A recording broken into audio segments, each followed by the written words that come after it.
Tales from the Flatlands and deep roots. Hello, Mike Bowlin here, and welcome to the next installment of the Flatlanders Show. Today we have two exciting videos to bring you. The first is of a youth pheasant hunt that I attended last weekend up in Hale County.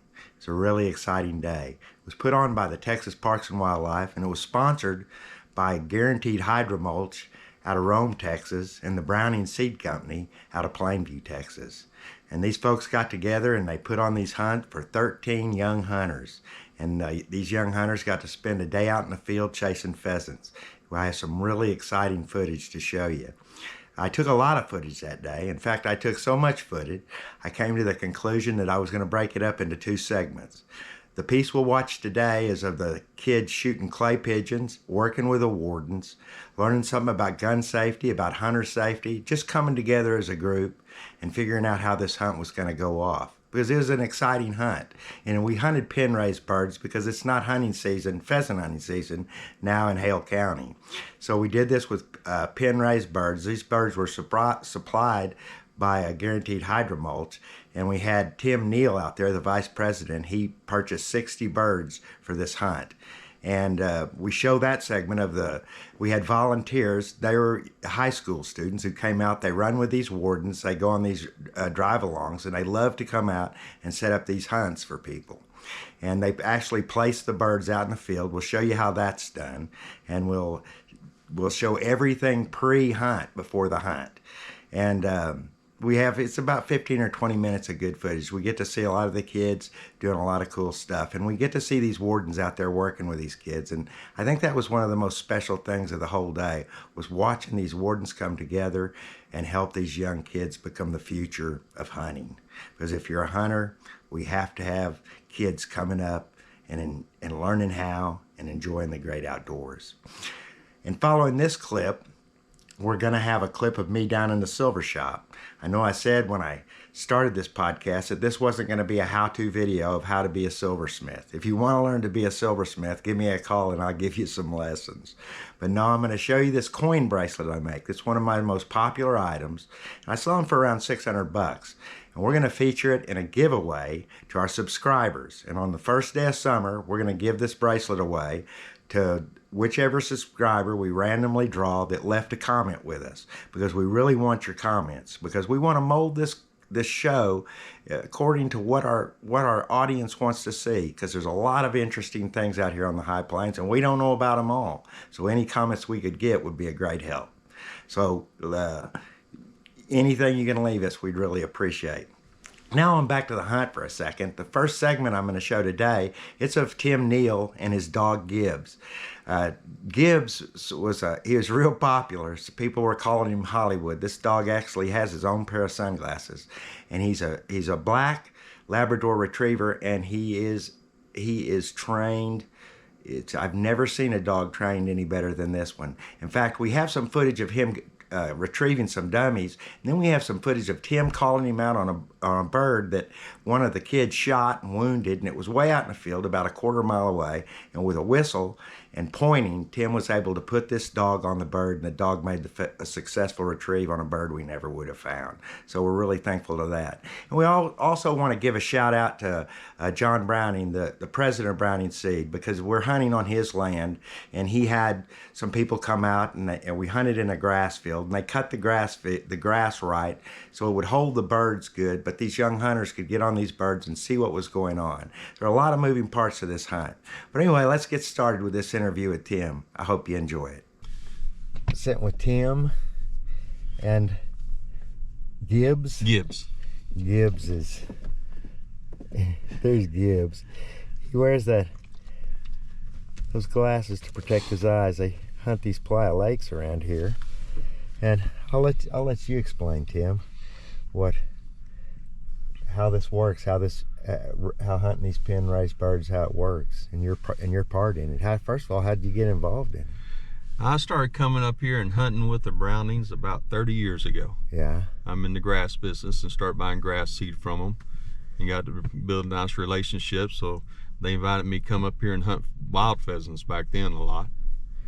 So, and then since wild pheasants aren't as good as they used to be, we throw out some pen rays to supplement. And you're buying these birds? Yes. Where do you buy them from? These came out of somebody outside of Lubbock. Yeah.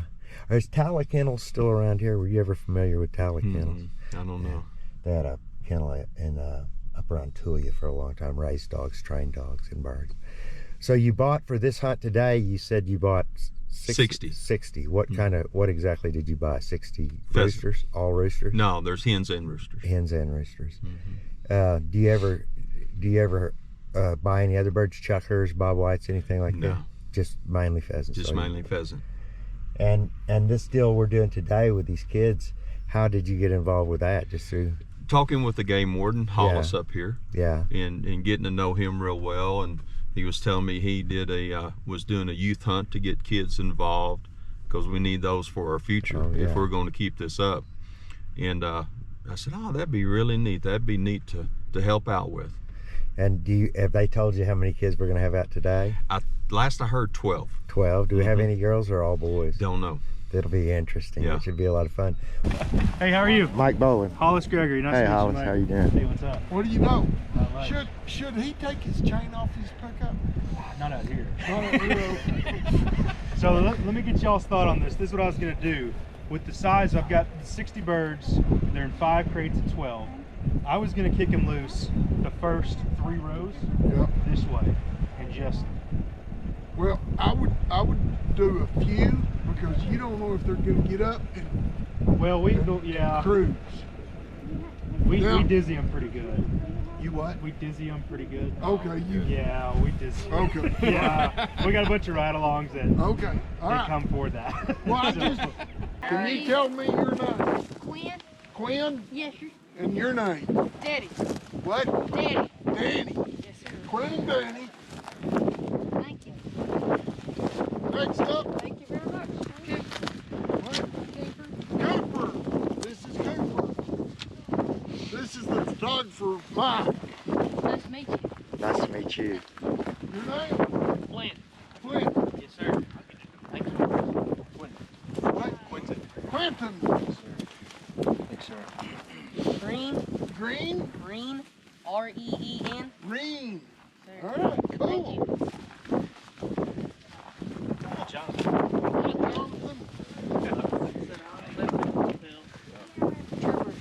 Trooper? Sir. That's interesting. I like that. Have you met any troopers today? Yes, sir. Where you're going to? What's your name? Josh. Hi, Josh. I have Olivia. Olivia. I'm Logan. Hi, Logan. Y'all will just take your guns, go set them all in the back of my truck. You'll see there's the gun in a bag over there. Just go set them, unloaded, facing that direction. There's going to be me and Shannon over here. We're going to be kind of coaching y'all on shooting and throwing some clay pigeons and all that stuff. And if you guys need to borrow a gun, just come up. We've got plenty of guns to borrow, okay? We'll get to shoot some different guns and see what we like. All right? Let's go. Y'all already got your gifts? Did y'all say thank you? Guys, this is Tim. Tim has really been, he's the reason we're able to do this hunt. So y'all need to thank him very much. It's really great. So thank you. You're welcome. And these are perfect. We thought it was gonna be 80 degrees. I did too. I ordered them 3 weeks ago and like, oh man, it's perfect for Plainview. And then it was like, it's gonna be 80. I'm like, well, that was a waste. And then it turned out cold. Yeah, that's good. Guys, we're about to start shooting, so just watch your ears. If you want to wear your protection. Okay. You up? You need to practice throwing your gun up or anything? Just kidding. No? Shoot. All right, you tell me when. You lefty? Lefty. I didn't know you were lefty. All right. Got under. You shot skeet very many times? Yes, sir. I won my division in 4-H. What's your name? Cooper Fulton. Hi, Cooper. Good luck, man. I hope you get some birds today. Thanks. You got a 20? Yes. Right on. Tell me pull whenever you're ready. Cool.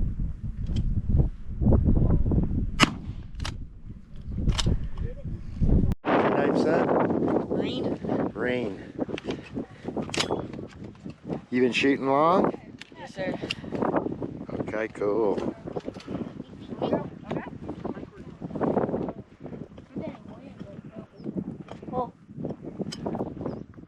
Oh, there you go. Shot. They have to go pieces. What?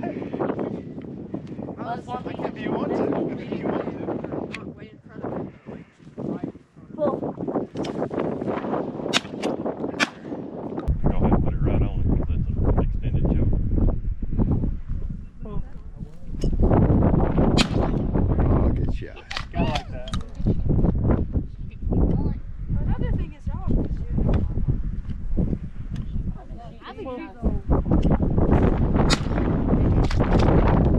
Job tracking. So when you say pull, go ahead and turn that safety off because you're ready to fire at that point, okay?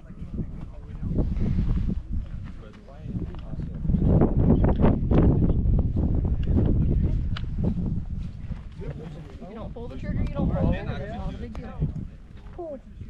Good job. They're releasing these pen raised birds here, and they do that to get them dizzy so they won't fly off. They band them. It's a hen.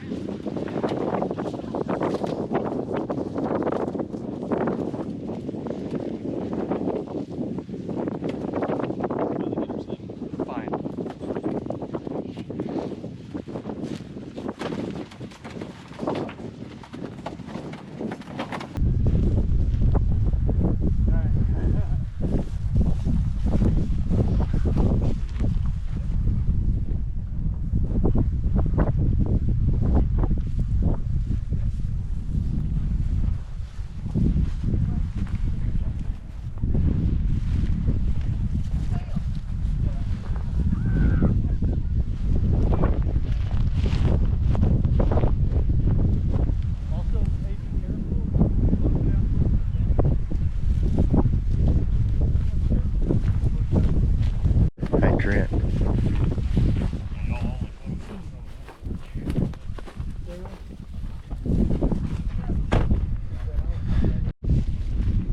At your peripheral view, make sure you're watching all of them, right? So you're not going to get up front, you're not going to get too far, because if you get too far behind, you're limiting your range of Yeah. shot. Remember that.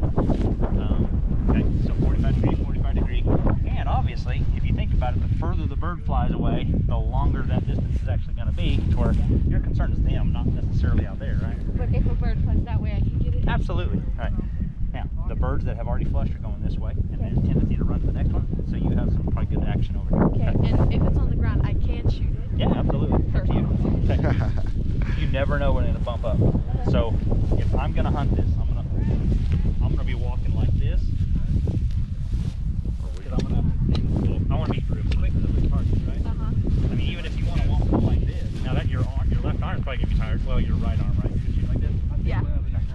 Either way, I mean, probably shouldn't be up, but ready. What is your name, please? My name's Olivia. Olivia, is this your first hunt? It's my first time pheasant hunting. Pheasant. You know, is she the only girl that's hunting? Do we have Yes, others? sir. Are you? Are you the one? Yeah. Well, that's cool. I wish you luck. I hope Thank you get you. one. Pheasant hunting is really exciting. They come up, they'll scare you to death. Are we all? You not heard one flush, so the flush. Yeah. Yes. Oh yeah, you'll hear it. Cramming in the first 2 rows. It's, Do I need a load kit? Let's oh wait my for a goodness. second. I think I'm gonna step back. They've all gone through some safety, but still they're 10 young guns. Not to be confused with a movie.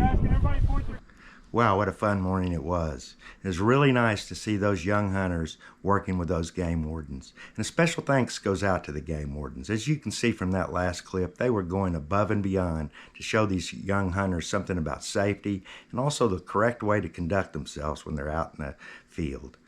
And also, if you've never seen a pen-raised bird hunt, I'm sure the section where they're dizzying those birds seem pretty unusual. But that's the only way they can keep those birds from flying out of those fields before the hunters pass through.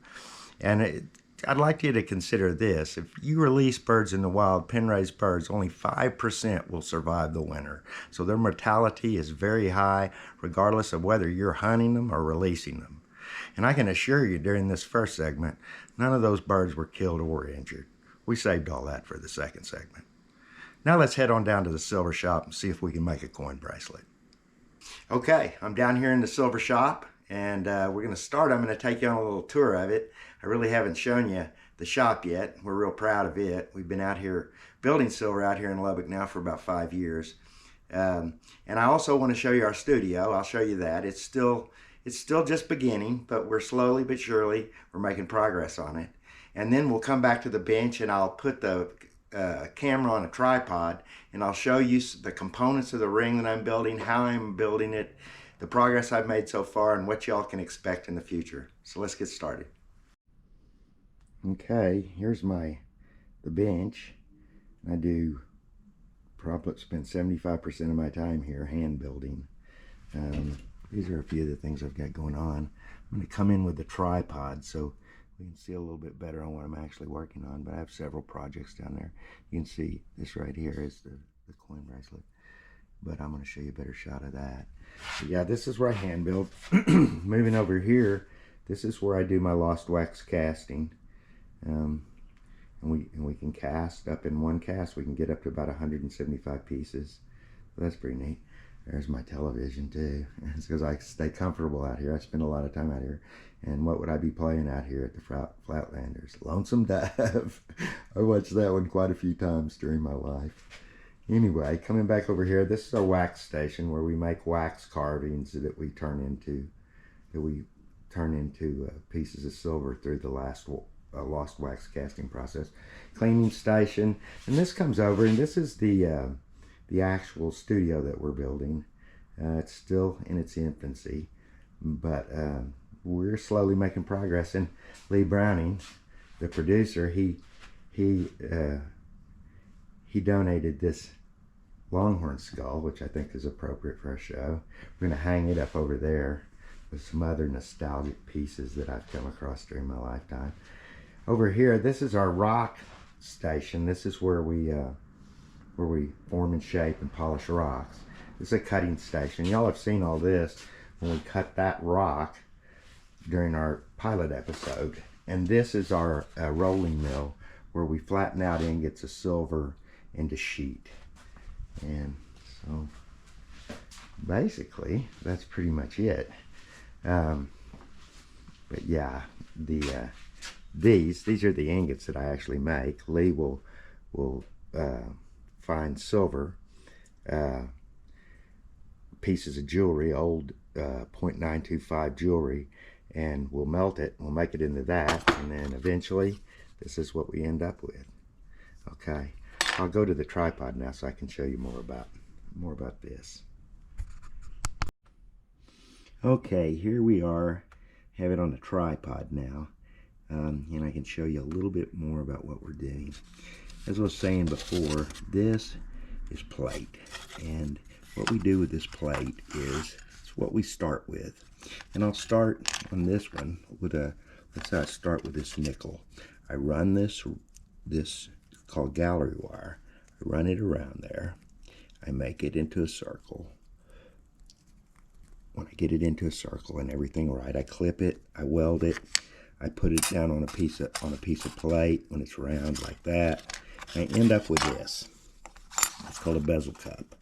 And this bezel cup, on each side of this coin ring, there are going to be 2 buffalo nickels, and they'll fit down into the bezel cups.